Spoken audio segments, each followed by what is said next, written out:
Assalamualaikum warahmatullahi wabarakatuh. Ketemu lagi, weh. Apa kabar kalian, weh? Macam mana? Sehat? Sehat lah. Oke, lanjutnya kita mau bahas saham Arto atau Bank Jago. Tapi kalau kulihat display screennya ini kayak ini ya, iklan mobil. Jadi di sini kita akan bahas si Arto atau Bank Jago ini ibarat beli mobil Avanza, tapi harga mobilnya itu harga mobil mewah. Mau nggak kalian beli? Kayak gitulah.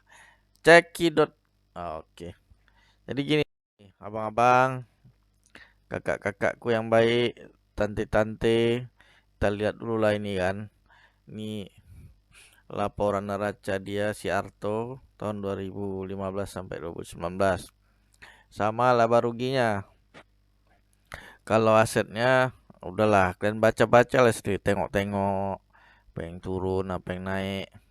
Nah, ini aku lihat dulu kan, pendapatannya apa aja. Ternyata pendapatan si Arto ini, Bang Jago ini hanya pendapatan bunga saja. Oke, pendapatannya kayak bank konvensional. Ada duit orang, nabung, pinjamkan orang lain. Habis itu kayak gitu pun bisa pula rugi. Kayak pauk kali lah kayak gitu kan. Ada uang mama kalian. Uang mama kalian pinjam dulu, Mak.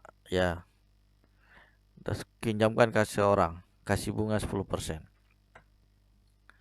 Bisa rugi. Mungkin yang minjam ini ya nggak kembalikan. Tapi kalau yang minjam nggak tahu diuntungkan, nggak mungkin juga kita kasih kan. Kan kayak gitu kita. Nggak mungkin lah bank ini nggak punya analisa kemampuan membayar. Macam mana lah, bangkrut lah. Jadi kayak gitulah. Minjamkan uang ke orang bisa pula rugi. Ya, kan ku bilang banknya pau kali kan. Udahlah. Bagus ada inang-inang yang minjamkan rentenir itu duit itu. Sebentar kali berlipat duit. Oke, kita cek dulu di sini pendapatannya. 52 dalam juta ya, 52 miliar 2019. Tapi biaya operasionalnya besar kali, 108 miliar. Kau boleh bayangkan ya. Minjamin orang tapi bayarin orang untuk kelola pinjaman tuh kecil kali. Jadi kecil ya, besar kali, jadi rugi lah. Rugi 91 miliar. Jangan tengok lagi laba per sahamnya. Laba per sahamnya itu dari 2015 tak pernah untung.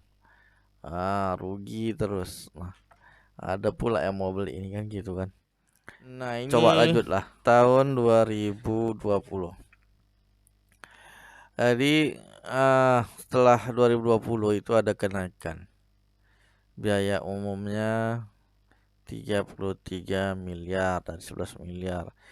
Beban personaliannya juga naik dari 18 M ke 105 M. Tengok berapa kali lipat dia naik ini beban untuk pegawainya. Pendapatannya rugi 87 per sahamnya. Oke, itu 2020 sama aja kayak kemarin-kemarin kan. Jadi secara fundamental buruk kali lah ini, buruk kali, jelek kali. Lanjut. Nah, kalau kita lihat tadi beban umum administrasinya itu memang ada peningkatan biaya teknologi informasi. Cuma 8M. 8M ini teknologi informasi apa yang mau diupdate? Kalau perusahaan besar 8M untuk IT-nya kecil kali lah itu. Oke, jasa profesional 7M ya udahlah. Tapi udah ada peningkatan lah ini, peningkatan biaya. Gajinya ya meningkat 8 kali. Meningkat 8 kali setelah apa? Setelah Bang Arto diakuisisi. Tidak Bang Arto lagi. Oke, kita lihat dulu sejarahnya. Tahun 92 Bang Arto itu dibuka. 2016 resmi menjadi perusahaan terbuka, kodenya Arto. Kemudian tahun 2019, nah setelah terjadi akuisisi PT Mei dan WTT, di sini tadi terjadi kenaikan. Kemudian tahun 2020 Bang Artos itu udah berubah namanya jadi Bang Jago. Semenjak TikTok di Bang Jago itu terkenal. Jadi nama ini diperoleh dari nama TikTok. Ampun Bang Jago gitu. Kemudian Desember 2020 itu dompet karya anak bangsa, ini grupnya Gojek, membeli 22% saham Arto. Dari kepemilikannya 2,4 miliar saham. 22% itu. Oke. Kita lihat. Ini di bulan November. Perorangannya 12%. Kemudian perseroan terbatas asing 45%. Ini di Desember. Desember itu perorangan turun ya. Dari 12 turun ke 8. 7,9. Sekitar 8. Itu ada 4%. Persen terbatas luar negeri itu berkurang juga. Dari 45 ke 29%. Dan yang bertambah perseroan terbatas dalam negeri 41 jadi 63. Disinilah si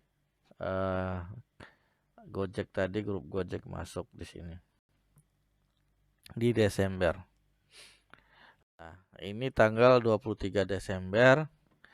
Bersama ini kami sampaikan pemegang saham yang kepemilikannya lebih dari 5% dari Bang Jago.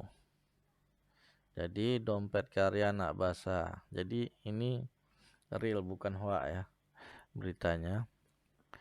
Itu dia beli 22%. Jadi kepemilikan dompet karya anak bangsa 22%. Jadi publik sudah berkurang sekitar 27%. Nah, ini November 2020 pengendalinya ada Metamorphosis Ekosistem, WealthTrack Teknologi. Nah, dua ini kepemilikan 51%. Jadi setelah Desember 2020 masuk dompet karya anak bangsa itu 2,405 miliar 22%. Jadi pengendali 73%. Masyarakat sekitar 27%. Memang masyarakat berkurang. Tapi kalau kita lihat di Desember, ini garis Desember yang hijau.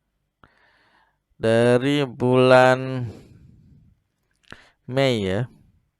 Mei 2020 ini kena Covid ini sebenarnya. Covid. Ini 2020 di Februari, Maret langsung anjlok semua. Kemudian naik semua. September ini semua saham seperti ini grafiknya. Kemudian di sini terjadi lonjakan. Di sini pembeliannya Desember 2021.